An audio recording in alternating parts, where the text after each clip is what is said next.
When you think of the top industries in Texas that drive the economy, you probably think of energy and aerospace. But what about film? Thanks to a recent boost in incentives, show businesses are actually coming this way. They're increasing their presence here in Texas. Ken Molestina is showing us how these incentives work and how they have an impact on the Lone Star State.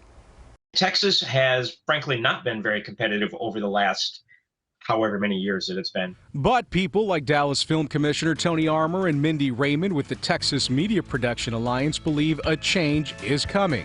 There is a buzz and there is an excitement around the industry now and on the potential growth of the industry.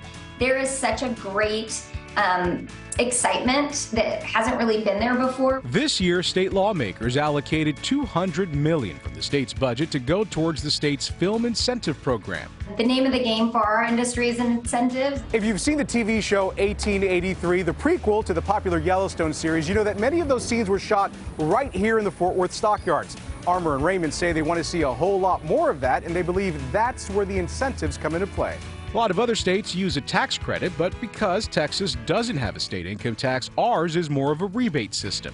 So productions come into the state of Texas, they spend their money, they have to prove that they've spent money in Texas, whether hiring Texans, using Texas companies and vendors and businesses. So here's how it all breaks down. The state would give some of that spending back to the productions, in many cases somewhere between 5 to 22%, but really it just depends on the size of the production and the kind of production. It would apply to things like TV commercials, TV shows, movies, and even video games. That $200 million approved this year was a huge boost from the $45 million approved during the last legislative session.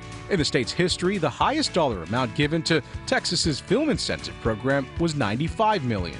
North Texas has had, great crew and some sound stages are starting to come online, but the incentives has been what's really lacking. And so this is really going to be a game changer for Texas as a whole and for North Texas in being able to bring more production to the area. A big justification for using taxpayer dollars to pay for these incentives is the idea that this will create a bustling economy and add more jobs.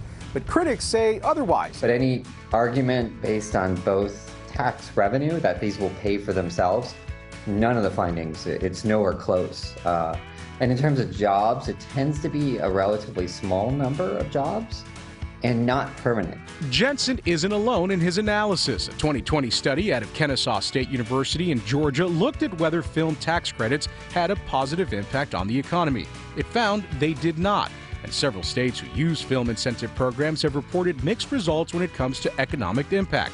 Plus, Jensen says productions will just end up moving from state to state to whichever one offers the most competitive incentives. As soon as another state ups their incentives, the next sequel of the movie moves to another. So this race to the bottom where these productions, you get John Wick 5, right? But it's not clear number 6 or 7 is going to be filmed here. Armour rejects the idea that these incentives don't create economic development, but he says aside from that, there are other reasons why it should be supported. He says this will benefit Texas tourism, and people who live around here in these parts will have a new sense of pride instilled in them.